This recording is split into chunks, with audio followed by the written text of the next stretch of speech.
Well, vaqueros, it's time we talked about something I've been wanting to talk about for a while. I've been trying to get gameplay with this gun to show it off a little bit. I've been trying to make it work, and honestly, I'm having the worst time of my life, and I wanted to talk to you guys about it. And with Season 4 Reloaded coming up, I wanted to talk about maybe a potential buff for this gun. But if you didn't know, on WarzoneRanked.com, you can check out all the weapons and their rankings, their pick rate, and all that kind of stuff. Now, at the very bottom of the list, here with a 0.00 pick rate below the CAR V2 and the R1 Shadowhunter is the Cold War shotgun known as the 410 Ironhide. Wow, that is awful to see. Even the VLK Rogue is actually pretty low on this list, but the 410 Ironhide has a 0.00 pick rate, which means maybe a couple people you know are using it, as in like, I don't know, 1 or 2 out of millions of players are using this thing. It is seriously underutilized, and for good reason too. So we're going to talk all about the Cold War 410 lever action shotgun, and we're going to find out, is there anything remotely viable about this gun? Is there some sort of secrets about it that people don't know about? Are people sleeping on this shotgun? So let's just get into the video with the 410 Ironhide. Where do we even start? Well, let's just start with the damage and the ranges, I guess. And of course, I am using sim.gg to talk about the ranges for this gun. Now, looking at the base gun, you'll see its max damage range goes out to about 2.5 meters, and you deal 52 damage in the stomach and chest area with 56 head damage. That is really good. That's a really good max damage range. And of course, what this means is with this gun in this range, you can two-shot if you're hitting center mass. That's awesome. That's what we want to see. We love those shotgun two-shots. If it's a pump action or a lever action, we love to see it. Now, once we start branching out outside of that range, you'll notice we do 30 damage per pellet if it hits the center mass area and 34 for the head. Now, what does this mean is that, well, basically one shot is going to deal about 120 points of damage. For those of you that are math inclined, you might notice 2 shots is not really possible because that's what? 120 times 2, 240, so you need a 3rd shot to kill. Even with headshots, you're not going to be two-shotting at all. So that means outside of that 2.5 initial max damage range, this gun is going to take 3 shots at least. Then it's going to go to 23 damage, 18, and then past that, it's going to drop to nothing because it's a shotgun. They just magically disappear. So this gun at 250 health was okay. You had to hit headshots to really make it work because you wouldn't get a 2-shot kill. And that was like, okay, still understandable. But at this point, when you have to hit 3 headshots in a row, that's a little ridiculous. So as you can see so far, the damage isn't really there. The range isn't really there. Well, that's not true. The range is kind of there. You can get hit markers from pretty dang far with this thing, which is cool, but there's more to it than that. So what about something positive about this gun? Well, one of the neat things about this gun is it's sort of a buckshot slug type of shotgun. It's a hybrid between the two, in my opinion, because when you hit fire, you basically have a wide spread and your 8 pellets are spread out. But the moment you aim down sights, you get such a tight spread, it is basically like shooting a slug round. And you can see, even at 30 or 40 meters, you can still get a really tight pellet spread, but there is still a slight spread, but it does make hitting targets at long range really fun and really satisfying because you actually feel like you're hitting something, and it's pretty awesome, even though it takes like, I don't know, 6 or 8 shots at that point. But yeah, that's one of the redeemable factors about this gun is that if you can hit your targets, well, basically that spread is going to help you out quite a bit. But in the end, does that matter?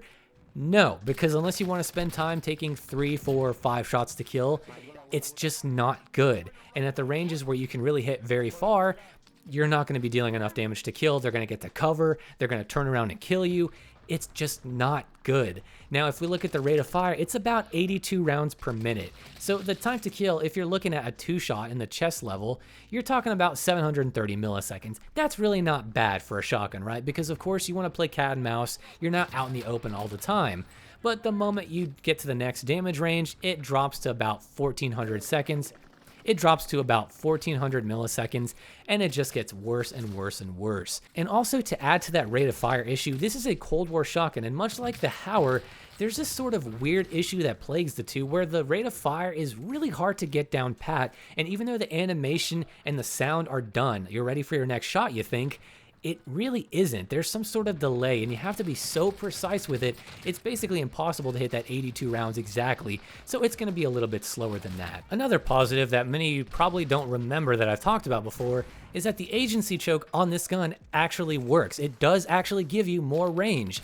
That's right, on all the other Cold War shotguns in Warzone, it says it does, but it doesn't. If you actually check it out, the agency choke hurts your range, not by much, I think it's like 5%, but the agency choke on the 410 Ironhide, lo and behold, it works, it actually gives you more range. So that is really dang cool. But of course, who cares? It doesn't really make a difference on this gun, plus it kind of blocks your iron sights. Now, if you're one of those select few people that likes pain and likes to endure that kind of punishment, let me give you a little class 4 to use. First of all, equip the agency choke, the task force barrel, the Tiger Team spotlight, which isn't going to give us more range, but it's going to help our movement speed, which combined with the marathon stock that I recommend, you're going to be able to aim down sights and maneuver very well around corners. You can actually strafe pretty dang fast. This may not be the best overall class, but it's fun and it's different and it's going to help you get around and peek those corners a lot more, which is pretty essential with this type of shotgun.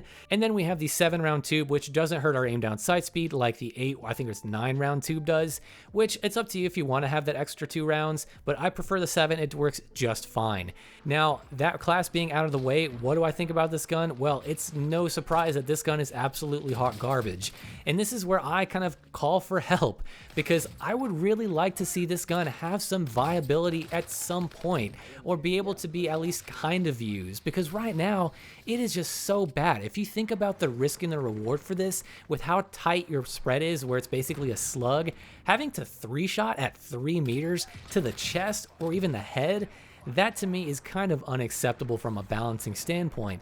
Now, I highly doubt we're going to see any changes to this. With Warzone 2 coming, Modern Warfare 2 coming, the devs are probably looking elsewhere, and all resources at the dev studios are kind of going to other bigger and better things, which I get, and these are not top priority guns.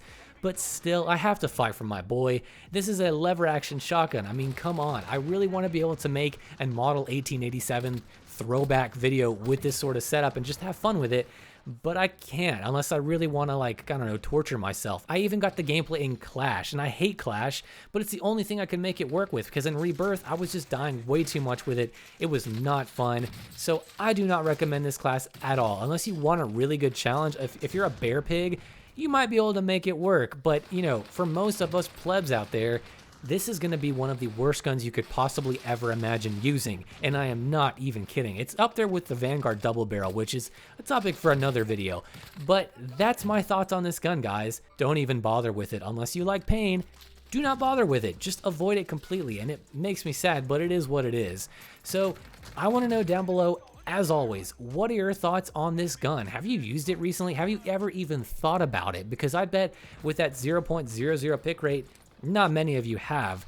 So let me know in the comments below, what do you think about this gun? Did you ever have any good games with it, any bad games? And are you excited to see my top break revolver video, which is coming at some point soon? And with all that being said, guys, I will see you in the next video.